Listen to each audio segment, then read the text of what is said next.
tentang penemuan 7 janin yang disimpan di dalam kotak makanan di sebuah kamar kos di kota Makassar yang saat ini sedang heboh dibicarakan. Nah, di video kali ini kita akan membahas gimana kronologinya dan dari sisi psikologi pelajaran apa sih yang bisa kita ambil dari kejadian itu. Jadi tonton videonya sampai akhir bersama aku, Devi Puspita. Jadi gimana ceritanya sih kok bisa ditemukan 7 janin tersebut dalam kotak makanan di sebuah kos-kosan? Jadi gini teman-teman, ibu pemilik kos-kosan ini ingin membersihkan kos-kosan yang telah ditinggalkan oleh pelaku atau kita sebut NM ini beberapa waktu. Nah, ketika membersihkan, singkat cerita, beliau mencium bau busuk di dalam sana.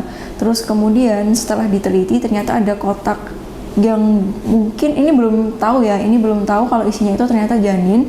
Hingga singkat cerita dia lapor polisi, kemudian ketika itu ternyata setelah dibuka adalah 7 janin yang sudah tentu dalam kondisi tidak bernyawa. Itu ceritanya gimana kok bisa ketemu 7 janin tersebut dalam kos-kosan yang kita ketahui. Nah, selanjutnya kita akan cerita dari sisi pelakunya bagaimana ceritanya kok bisa dia menyimpan 7 janin itu dan gimana ceritanya dengan siapa dia melakukannya. Jadi NM ini memiliki pasangan kekasih yang tentunya ini sudah berlangsung sejak tahun 2012. Jadi sejak tahun 2012 mereka sudah berhubungan dan ketika berhubungan itu mereka sampai melakukan hubungan suami istri yang tentu di luar pernikahan. Nah, ketika ternyata ini menghasilkan atau membuat dirinya hamil, dia merasa malu karena itu hingga kemudian dia bersama dengan pasangannya ini memutuskan untuk menggugurkan kandungannya. Jadi ketika dia mengaborsi bayi tersebut itu dibantu oleh pasangannya. Nah, di sini mirisnya teman-teman, ini bukan cuman sekalipun, itu kan tidak boleh ya. Tidak satu kali tapi sampai berkali-kali dalam waktu 10 tahun ini dia melakukan seperti ini, digugurkan dan lain sebagainya. Nah, kalau kita tanya kenapa bayinya kok nggak dikuburkan aja, kenapa malah disimpan entah itu di kotak makanan atau apapun sampai membusuk seperti itu, ini kan keterlaluan sekali. Nah, setelah ditanya ternyata motifnya adalah dia dijanjiin sama cowoknya mau dinikahin dan mereka bilang mau menguburkan janin tersebut di tempat NM atau si pelaku perempuan di kampung halamannya di Toraja seperti itu. Nah, karena dia dijanjiin mau dinikahin, dia mungkin percaya dengan pasangannya. Jadi seperti itu kronologinya teman-teman. Nah, dari kejadian ini apa pelajaran yang bisa kita ambil dari peristiwa itu? Karena seperti yang kita tahu, setiap kejadian yang ada di sekitar kita itu pasti ada pelajarannya. Yang pertama, mengatasi rasa bersalah dengan cara melakukan tindakan kejahatan itu bukannya malah menyelesaikan masalah, tapi malah menambah masalah baru yang terjadi entah dari dalam diri ataupun dampak ke lingkungan sekitar. Yang terjadi dalam hal ini karena dia merasa bersalah akibat dari seks bebas yang dilakukan bersama dengan pasangannya hingga sampai hamil, dia tega melakukan aborsi bukan cuma sekali tapi sampai berkali-kali. Nah, aku yakin ketika dia melakukan ini pasti akan ada rasa bersalah, entah itu besar atau kecil, itu pasti akan ada. Apalagi jika itu dilakukan sampai berkali-kali. Efeknya tentu ini akan sangat tidak bagus untuk kesehatan mental dirinya. Dia jadi merasa bersalah seperti yang aku sebutkan tadi, kemudian dia jadi tidak percaya diri karena seringkali merasa bersalah itu tadi. Kemudian bagaimana cara dia bersikap di lingkungannya mungkin akan berbeda karena dia ada data atau ada masa atau ada pengalaman pernah melakukan tindakan kejahatan sebelumnya itu terhadap janinnya itu tadi. Kemudian efek yang lain dari rasa bersalah kemudian dia melakukan aborsi bersama dengan pasangannya itu tadi, tentu akan ada efek dari segi fisik yang dia alami. Aborsi yang dilakukan itu bisa memberikan dampak entah itu di rahimnya atau apapun itu, apalagi ini dilakukan sebanyak 7 kali. Kita tidak tahu apa yang terjadi pada rahimnya kemudian kan, jadi ini bisa berefek entah dalam segi psikologis atau dari segi psikis dan juga fisik dari seseorang. Nah, itu beberapa dampak dari rasa bersalah yang dialami. Nah, tentu kalau teman-teman mungkin pernah melakukan kesalahan kecil dan timbul rasa bersalah itu aja rasanya kayak tidak nyaman ya, bukan kayak tapi memang tidak nyaman, apalagi ini adalah kesalahan yang sangat besar sekali yang kalau kita pikir kok tega seperti itu ya, akan menimbulkan rasa bersalah yang bisa mengakibatkan ke hal yang lainnya. Karena rasa bersalah itu tidak bisa dilihat ya teman-teman, tapi dirasakan, mungkin dia merasakan itu yang kita tidak tahu, dia juga kemungkinan besar merasa dirinya tidak berharga akibat perilaku tidak bertanggung jawab yang dilakukan oleh pasangannya. Dan juga dampak dari toxic relationship itu juga akan menimbulkan perasaan tidak nyaman dan mungkin membuat dirinya menderita selama ini. Kenapa seperti itu? Kenapa aku bilang ini toxic relationship? Bayangkan aja, mana ada laki-laki baik yang mau atau meminta pasangannya, perempuan, orang yang dicintai untuk melakukan hubungan seksual sebelum menikah? Tidak ada, karena dirinya tentu ketika benar-benar mencintai akan menganggap pasangannya itu berharga dan akan menghargai dengan baik, itu dengan menikahi, bukan dengan memberikan janji berkali-kali yang tidak ada bukti. Kemudian yang kedua, coba kita pikirkan, mana ada laki-laki baik yang meminta pasangannya untuk melakukan aborsi? Mana ada laki-laki yang benar-benar mencintai pasangannya, meminta pasangannya untuk mengaborsi anaknya? Apakah ada laki-laki baik seperti itu? Coba kamu pikirkan sendiri. Nah, dalam hal ini toxic relationship itu bisa berupa bukan, kalau misalkan kita selama ini berpikir toxic relationship itu berupa kekerasan fisik, terus yang menampar dan sebagainya, tapi toxic relationship itu bukan hanya seperti itu, tapi toxic relationship juga bisa dalam bentuk manipulasi, kemudian bisa bentuk gaslighting, mempengaruhi dalam hal buruk dan lain sebagainya. Nah, apa yang dilakukan dalam hal ini? Dia memberikan janji yang tidak ada buktinya kepada pasangannya berkali-kali hingga pasangannya mau melakukan apa yang dia minta. Dan dalam hal ini kita tidak tahu ya apa yang terjadi dalam hubungan mereka ketika melakukan aborsi, omongan apa yang disampaikan kepada NM sehingga dia mau melakukan aborsi sebanyak 7 kali. Kalau kemungkinan manipulatif, kata-kata manipulatif sehingga menyebabkan NM ini mau melakukan tindakan kejahatan yang diminta oleh pasangannya, barangkali diancam atau barangkali terdapat ancaman atau apapun itu, kita tidak ada yang tahu. Maka dari itu, dalam toxic relationship hubungan mereka ini menyebabkan rasa tidak nyaman dan juga mungkin menderita selama menjalani hubungan itu. Selanjutnya, dimanapun dan dalam kondisi apapun kita dan siapapun kita, ketika mau melakukan sesuatu itu mikir dampak jangka panjangnya itu seperti apa. Contohnya dalam kasus ini, ketika NM dan juga pasangannya mohon maaf ya mau melakukan hubungan seksual, itu juga perlu mempertimbangkan beberapa macam hal atau apapun itulah, karena dampaknya dari dia melakukan ini itu tentu banyak sekali, apalagi jika itu dilakukan di luar pernikahan. Di dalam pernikahan saja ketika ini terjadi mungkin ada beberapa yang tidak bertanggung jawab pasangannya dan lain sebagainya, apalagi jika itu dilakukan di luar hubungan pernikahan. Beresiko sekali, sangat beresiko sekali, yang akibatnya jika memang kejadian, contoh misalkan hamil seperti ini, menanggung rasa malu, kemudian mengorbankan nyawa bayi yang tidak tahu apa-apa, yang tentu akan menambah dosa baru, kemudian beberapa efek psikologis yang dirasakan setelah dia mengetahui dirinya hamil, merasa malu, merasa bersalah, yang bisa mengakibatkan dia melakukan tindakan kejahatan seperti ini. Jika tidak diatasi dengan baik, jika tidak ada support system di dalam dirinya.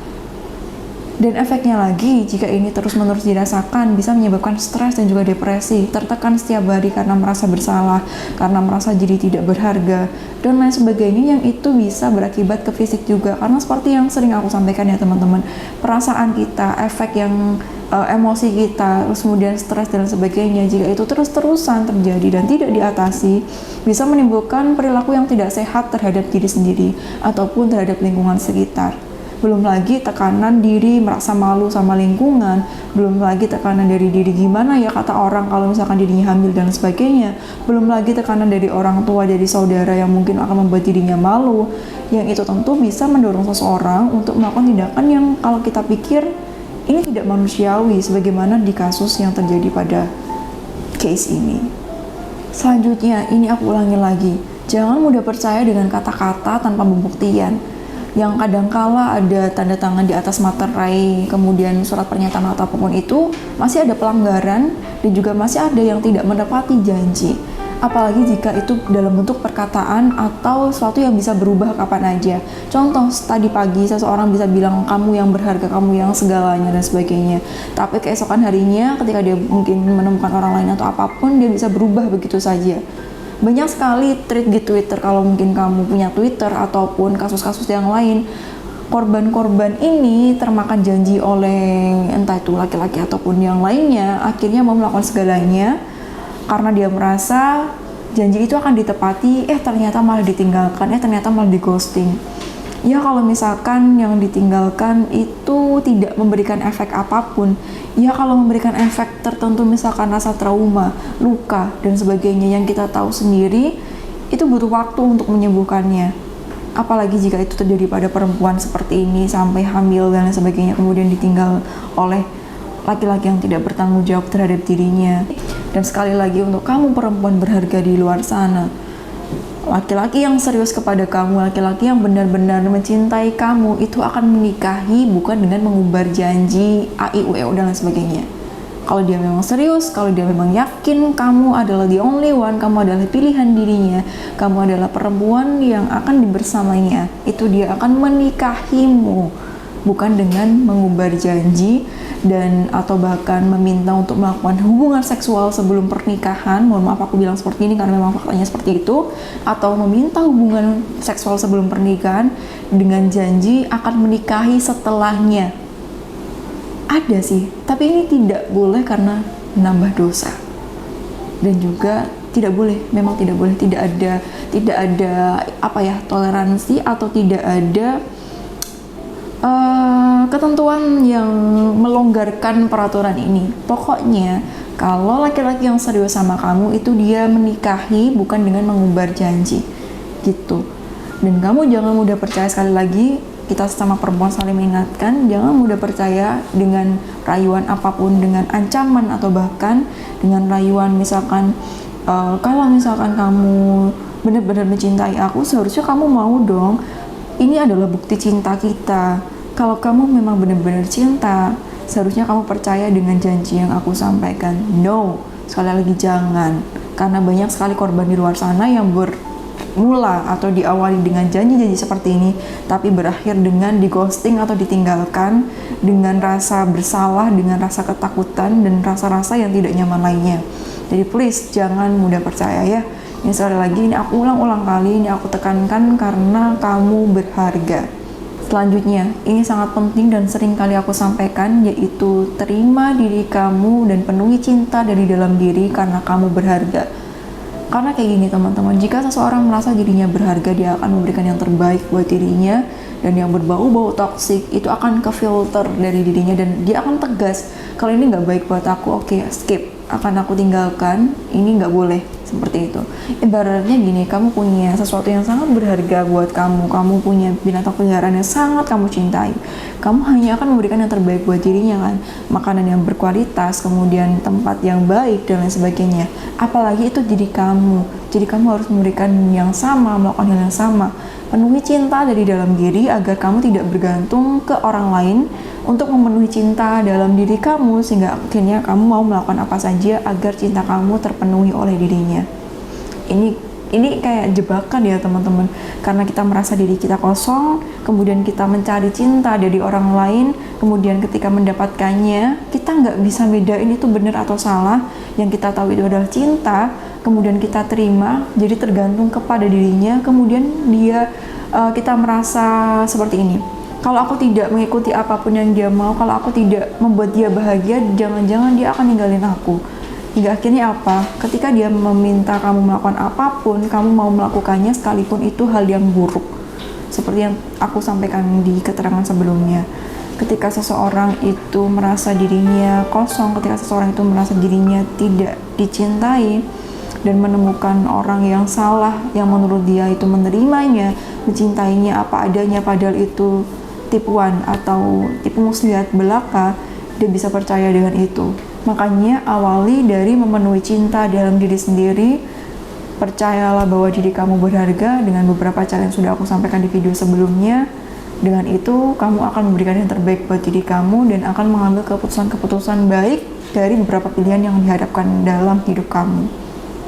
Jadi seperti itu teman-teman, pelajaran yang bisa kita ambil dari peristiwa ini. Mohon maaf apabila ada perkataan yang mungkin membuat kamu merasa tidak nyaman. Kita pure untuk menjadikan ini sebagai pembelajaran agar kedepannya kita lebih baik lagi dan kejadian seperti ini tidak berulang-ulang kembali. Karena coba bayangkan berapa banyak waktu, berapa banyak nyawa yang harus kehilangan kesempatan hidupnya karena keputusan orang yang tidak bertanggung jawab seperti ini. Karena kondisi perasaan atau kondisi diri yang merasa tidak berharga dan sebagainya, atau apapun yang kita tidak ketahui. Jadi perlu kita sadari betapa pentingnya kita merasa berharga ada di dalam diri kita agar kita bisa mengambil keputusan-keputusan yang baik dari beberapa pilihan yang disediakan dalam kehidupan kita. Seperti itu, ingat kamu berharga dan kamu berhak untuk bahagia. Jika kamu merasa punya luka yang perlu disembuhkan, atasi, cari bantuan, is okay, seperti itu. Jika kamu butuh teman untuk bercerita, @life juga menyediakan layanan teman cerita. Caranya gampang banget, kamu tinggal kamu tinggal DM ke Instagram kami, linknya ada di description box dan ini gratis. Seperti itu. Sampai jumpa di next video bersama aku Devi Puspita. Kalau kamu punya pembelajaran apa lagi yang bisa diambil dari kejadian ini, silahkan komen di kolom komentar. Sampai jumpa. Wassalamualaikum warahmatullahi wabarakatuh. Jaga kesehatan kamu ya.